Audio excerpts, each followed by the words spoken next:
On a cold February night in 2004, 21-year-old nursing student Maura Murray crashed her black Saturn on a rural road in Haverhill, New Hampshire. A witness saw her standing near her vehicle. She appeared unhurt. When police arrived just minutes later, Maura was gone. There were no footsteps in the snow. No blood. No signs of a struggle. And no trace of her has ever been found. Over 2 decades later, the mystery of Maura Murray's disappearance remains one of the most baffling and widely discussed unsolved cases in American true crime history. Her case has inspired books, documentaries, podcasts, and online communities dedicated to solving the puzzle. But despite hundreds of theories and countless hours of investigation, one question continues to haunt everyone who hears her story. Where did Maura Murray go? Maura was a bright and athletic young woman. A former West Point cadet, she was attending the University of Massachusetts Amherst, studying nursing. But in the days leading up to her disappearance, her behavior changed.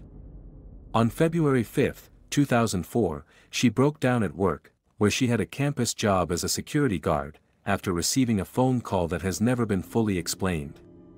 Her supervisor found her crying uncontrollably, repeating the phrase, "My sister."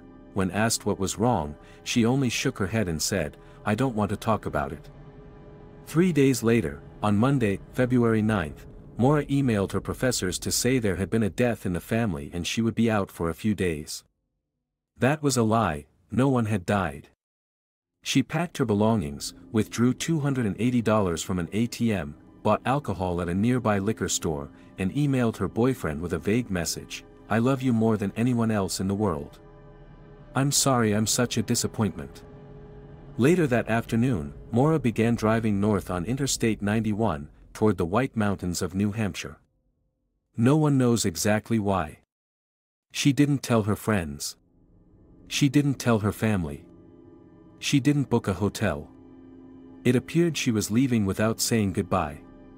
At around 7:27 p.m., a resident on Route 112 in Haverhill called 911 to report a single-car crash near their home. A black Saturn had gone off the road and hit a snowbank. When a local school bus driver named Butch Atwood stopped to help, he saw Maura standing outside the car. He later told police she was shaken but said she didn't need help, that she had already called AAA. There was no cell reception in that area. She couldn't have made that call. Butch continued home and called the police anyway. When officers arrived just after 7:45 p.m., less than 10 minutes later, Maura was gone. The scene was odd. The car had sustained some front-end damage, but it was still drivable. Inside were her belongings, school books, a blank accident report form, and a box of wine that had spilled. Some of the alcohol she purchased was missing. Her cell phone and debit cards were never found. There were no footprints leading away from the vehicle in the fresh snow. No drag marks. No signs of a chase. A police dog tracked her scent a short distance down the road, then lost it. It was as if Maura had vanished into thin air. From the beginning, theories poured in. Did Maura run away to start a new life? Was she picked up by someone, willingly or not? Did she meet with foul play? The theory that Maura wanted to disappear gained traction early. She had been under stress. Just days before, she crashed her father's car in Hadley, Massachusetts. She had also been caught using a stolen credit card, though charges were pending. Some believed she planned an escape, that she wanted a break from her life, and the mountains offered the perfect place to disappear. But if Maura planned to vanish, why bring textbooks? Why not withdraw more money? And why disappear in the middle of the night, in freezing temperatures, without telling a soul? Her family rejected the runaway theory. They believed something had happened to her, something criminal. Her father, Fred Murray, was vocal from the start, criticizing the early police response and accusing authorities of treating the case like a voluntary disappearance rather than a potential abduction. He canvassed the area for years, handing out flyers, organizing searches, and pleading for information. The pain in his voice was unmistakable. He didn't believe Maura walked away. Then came the sightings, each one as confusing as the last. A few locals claimed they saw a young woman matching Maura's description walking along the road that night, disoriented. Others said they saw a red truck in the area, possibly involved. But nothing was ever confirmed. Some internet sleuths began to question the timeline.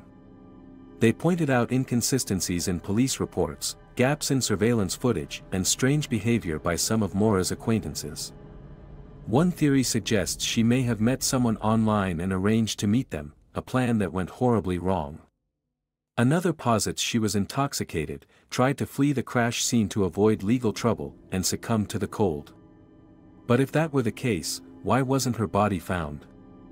The terrain around the crash site was rugged, but exhaustive searches, including ground-penetrating radar and trained cadaver dogs, yielded nothing. Not a single item of clothing. No remains. No signs of where she went next. Over time, the case took on a life of its own. Online communities like Reddit and web sleuths dissected every known detail.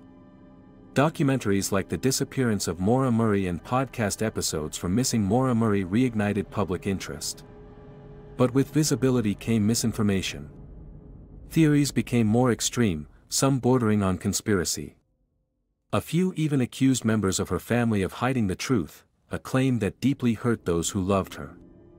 One strange development occurred in 2019, when a home near the crash site was searched based on a tip. Ground-penetrating radar suggested possible human remains in the basement. The state police excavated the area, but found nothing. Another dead end. In recent years, investigators have re-interviewed witnesses and submitted items for modern forensic testing. But the case remains open and unsolved. Maura Murray would be 42 years old today. Her disappearance is not just a missing person case. It's a symbol of how someone can vanish in a world full of cameras, data, and digital footprints, and still leave no trace. It's a painful reminder that not all mysteries are meant to be solved quickly. That even the best efforts can come up empty. At Unsolved Case Chronicles, we don't chase sensationalism. We chase the truth. And the truth is this: Maura didn't just disappear. Someone or something made her disappear. The scene, the timing, the silence, it all points to something bigger than a girl running away. If Maura Murray is out there, if she's alive, she's kept the world's best secret for over 20 years. And if she's not, then someone got away with something monstrous. So we ask you, the viewer, not just to observe, but to investigate. Rewatch the footage. Listen closely to the facts. Read the reports. Discuss the timeline. Because the smallest detail, something someone forgot or chose to ignore, might be the key to cracking this cold case wide open.